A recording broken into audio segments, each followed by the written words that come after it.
Last క్లాస్లో range function గురించి చూసాం కదా. ఇప్పుడు ఫర్ లూప్ గురించి చూద్దాము. So for loop in Python is use to iterate over a sequence అంటున్నారు. సో అసలు లూప్ అంటే ఏంటి?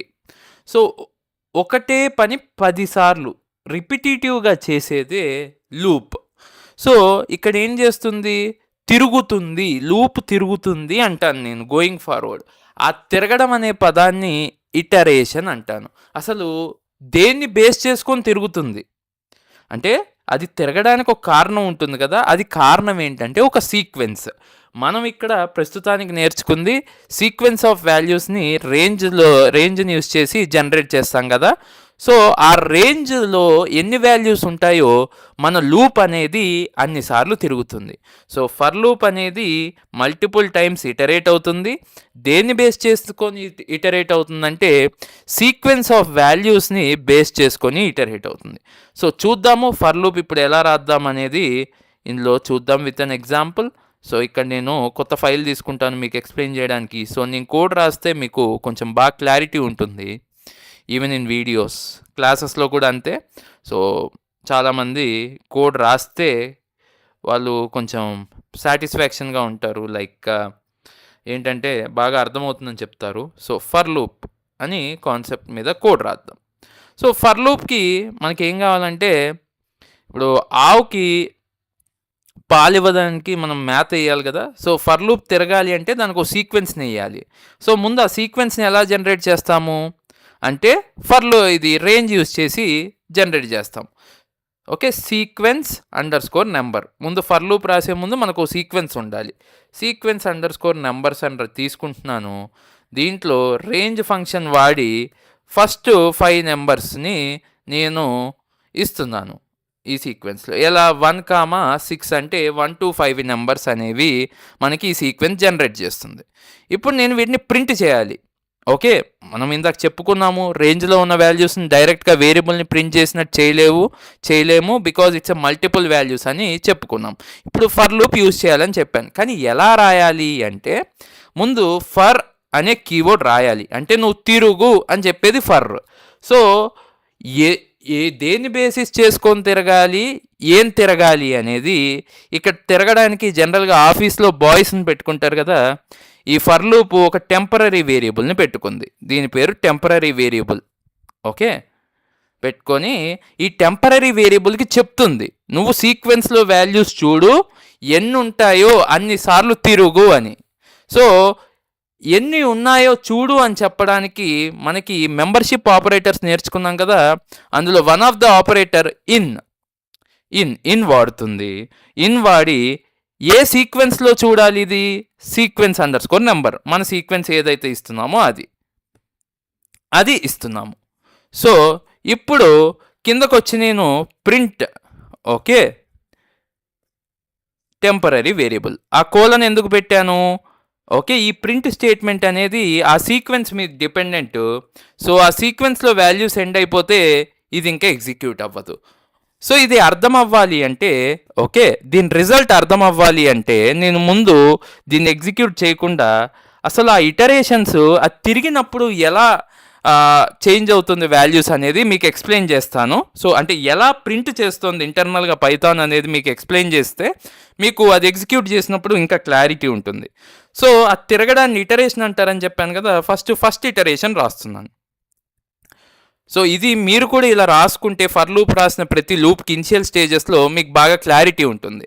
సో టెంపరరీ వేరియబుల్లో ఈ సీక్వెన్స్ అండర్ స్కోర్ నెంబర్లో ఉన్న ఫస్ట్ వాల్యూ ఫస్ట్ ఇటరేషన్లో స్టోర్ అవుతుంది. ఫస్ట్ వాల్యూ ఏంటి ఇక్కడ? 1 కదా. మన సీక్వెన్స్లో రేంజ్ ఆఫ్ 1 to 6 అంటే ఫస్ట్ వాల్యూ 1. ఓకే, 1 స్టోర్ అయింది. మనము ఆబ్వియస్లీ ఈ టెంపరరీ వేరియబుల్లో స్టోర్ అయింది అంటే ఆబ్వియస్లీ ఇందులో సీక్వెన్స్లో వాల్యూ ఉందని. సో వాల్యూ ఉంటే మనము నెక్స్ట్ లైన్కి కంట్రోల్ అనేది వెళ్తుంది. సో మనం ఇక్కడ ఏం చేస్తున్నాము? ప్రింటింగ్ 1 ప్రింట్ అయిపోయింది. సో 1 ప్రింట్ అయ్యి బ్యాక్ వెళ్ళింది. ఈ టెంపరరీ వేరియబుల్ చెక్ చేస్తుంది 1 తర్వాత నెక్స్ట్ వాల్యూ ఉందా అని. ఉంది. సో ఆ వాల్యూ ఏంటి? 2. సెకండ్ ఇటరేషన్లో ఏమవుతుంది? టెంపరరీ వేరియబుల్ ఆ సెకండ్ వాల్యూతో అప్డేట్ అవుతుంది. సో సెకండ్ ఇటరేషన్లో ఆ టెంపరరీ వేరియబుల్తో అప్డేట్ అవుతుంది. టెంపరరీ వేరియబుల్ ఏంటంటే టెంప్ అండర్ స్కోర్ వ్యార్. ఓకే, ఇప్పుడు ఈజ్ ఈక్వల్ టు ఎంత అవుతుంది? 2 అవుతుంది.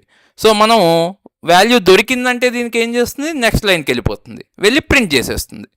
సో ప్రింట్ చేసింది, 2 అయింది. ఓకే, తర్వాత థర్డ్ ఇటరేషన్లో టెంపరరీ వేరియబుల్ వాల్యూ ఎంత అవుతుంది? 3 అవుతుంది. సో 3ని ప్రింట్ చేస్తుంది. ఫోర్త్ ఇటరేషన్లో ఓకే 4 అవుతుంది. ఫిఫ్త్ ఇటరేషన్లో 5 అవుతుంది. ఇంతతో మన సీక్వెన్స్ అనేది ఎండ్ అయిపోయింది. సో 5 అయ్యాక ఏం చేస్తుంది? సిక్స్త్ వాల్యూ ఉందా అని చెక్ చేస్తుంది. టెంపరరీ వేరియబుల్ ఉండదు, 5 వరకే ఉన్నాయి వాల్యూస్. దాంతో ఏం చేస్తుంది? ఇటరేషన్ స్టాప్ చేసి లూప్ బయటకు వచ్చేస్తుంది. సో మనకి ఏమవుతాయి? 1 2 3 4 5 వాల్యూస్ ప్రింట్ అవుతాయి, బికాజ్ అవే ఉన్నాయి కాబట్టి సీక్వెన్స్లో. ఓకే, ఈ విధంగా 1 2 3 4 5 ఎగ్జిక్యూట్ అయింది. సో ఈ ఎర్రర్ అనేది ఇది ఎగ్జిక్యూట్ అవ్వడం వల్ల వచ్చింది. This is not a Python code, అందుకని చెప్పి ఎర్రర్ వచ్చింది. మనం చూసుకోవాల్సింది ఇది 1 2 3 4 5 ఈ విధంగా ఎగ్జిక్యూట్ అయింది. ఇక్కడ నేను ఇటరేషన్స్ రాసి చూపించాను. సో మీరు కూడా కుదిరితే ఇటరేషన్స్ రాసుకోండి. Okay, next thing. ఓకే, ఇప్పుడు నేను మీకు ఒక ఎగ్జాంపుల్ ఇస్తాను, మీరు గెస్ చేయాలి ఒక 2 minutes తీసుకొని. So what will be the result అని. అండ్ కుదిరితే ఈ ఎగ్జాంపుల్కి మీరు ఇటరేషన్స్ రాయండి. సో సీక్వెన్స్ ఆఫ్ నెంబర్స్ నేను ఏం చేస్తాను? 1 to 20 తీసుకుంటాను with in span of 2. So 1 to 20 బదులు 0 నుంచి తీసుకుంటాను. 0 to 20 అని రాసి 0 to 21 రాద్దాం, 20 వద్దు. సో ఇది 2 రాస్తాను. Okay, step. సో ఇప్పుడు సేమ్ కోడ్. ఇప్పుడు నేను ఇది కనుక ఎగ్జిక్యూట్ చేస్తే రిజల్ట్ ఏమొస్తుంది అనేది మీరు గెస్ చేయాలి.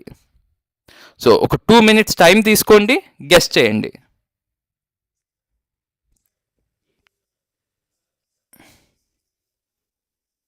యా, ఎక్కువసేపు సైలెంట్ ఉంటే బోర్ కొడుతుందేమో నాకు. లైక్ 2 minutes అనేది ఏంటో పెద్దగా ఉంది. సో చెప్పేస్తాను, బట్ ఈ టైం కల్లా మీ బ్రెయిన్లో ఒక ఆన్సర్ అయితే ఏదో అనుకొని ఉండాలి, అనుకోకుండా అయితే ఉండరు కదా. సో ఏం చేస్తుంది? 0 నుంచి 20 వరకు 2 గ్యాప్తో ప్రింట్ చేస్తుంది. అంటే ఫస్ట్ 0 ప్రింట్ అవుతుంది, తర్వాత దానికి 2 యాడ్ చేస్తుంది. అంటే నెక్స్ట్ వాల్యూ ఏమవుతుంది? 2 అవుతుంది. I'm sorry. దాని తర్వాత వాల్యూ 2కి 2 యాడ్ చేస్తుంది, 4. అంటే 0 to 20 వాల్యూస్ ప్రింట్ అవుతాయి, మధ్యలో ఒక్కొక్కటి స్కిప్ అవుతుంది. అంటే 0 2 4 6 8 10 12 14 16 18 20 అక్కడ వరకు ప్రింట్ అవుతాయి. సో ఎగ్జిక్యూట్ చేద్దామా? అదే ప్రింట్ అవుతుందో లేదో చూద్దామా? చూడండి, అదే ప్రింట్ అయింది. Okay, this is for loop. Okay, next for loop అనేది కొంచెం పెద్ద కాన్సెప్ట్. ఇప్పుడు ఇందులో మనకి ఇంకొక 2 టాపిక్స్ ఉన్నాయి. One is break and continue. So break అనే కాన్సెప్ట్లో ఏమవుతుంది? బ్రేక్ వేస్తే ఏమవుతుంది? బండి మీద బండి ఆగిపోతుంది. ఓకే, సో ఇప్పుడు మనం ఏ ఇటరేషన్ దగ్గర బ్రేక్ వేస్తామో ఓకే ఆ ఇటరేషన్తో ఎండ్ అయిపోతుంది ఇటరేషన్. దాని తర్వాత ఇటరేషన్లు అనేవి జరగవు అండ్ వాల్యూస్ ఎగ్జిక్యూట్ అవ్వవు, అంటే ప్రింట్ కావు. అంటే మన నెక్స్ట్ స్టేట్మెంట్ ప్రింట్ కదా, అది ఎగ్జిక్యూట్ అవ్వదు.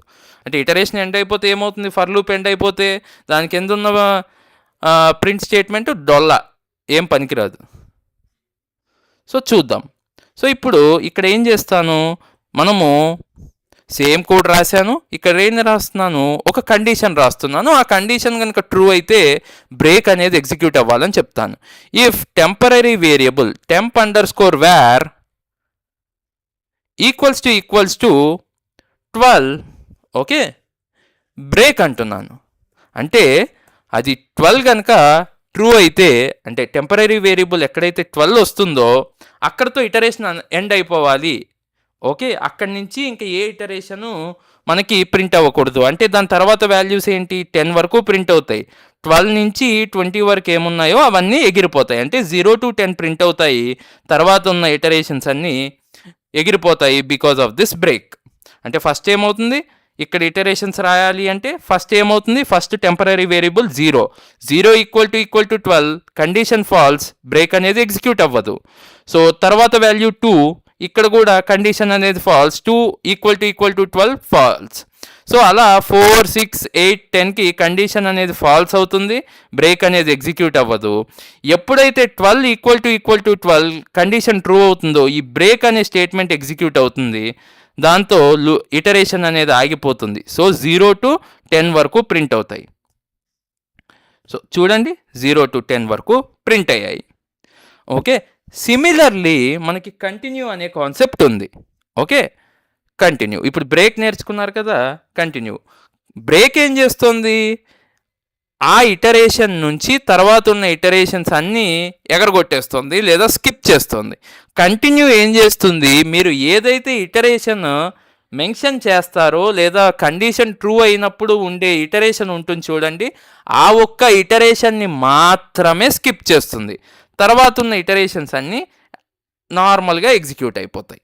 ముందువి తర్వాతవి ఎగ్జిక్యూట్ అవుతాయి, ఆ కరెంట్ ఇటరేషన్ మాత్రం స్కిప్ అయిపోతుంది. సో ఇప్పుడు 12 అని వాల్యూ ఇచ్చాను, ఇన్స్టెడ్ ఆఫ్ బ్రేక్ ఇక్కడ కంటిన్యూ అనే వర్డ్ని రాస్తాను. కంటిన్యూ. సో కంటిన్యూ రాస్తే ఏమైంది, సో ఇప్పుడు 0 నుంచి స్టార్ట్ అయ్యి 2, 4, 6, 8, 10 వరకు వస్తుంది. 12 స్కిప్ అవుతుంది. 14, 16, 18, 20 యాజ్ ఇట్ ఈస్ ప్రింట్ అవుతాయి. 0 to 20 నెంబర్స్ ప్రింట్ అవుతాయి, అంటే మధ్యలో 2 గ్యాప్తో, లైక్ 0, 2, 4, 6, 8, 10 ఇలా ప్రింట్ అవుతాయి. అండ్ అందులో 12 అనేది రాదు. చూడండి ఇక్కడ 12 అనే నెంబర్ లేదు, 10 తర్వాత 14 ఉంది. This is what about continue. So ఇది single for loop. Okay, next multiple for loops ఎలా వర్కౌట్ అవుతాయి, కొన్ని ప్యాటర్న్స్ ఎలా రాయాలనేది నెక్స్ట్ వీడియోలో చూద్దాము. Thanks for watching this. Bye.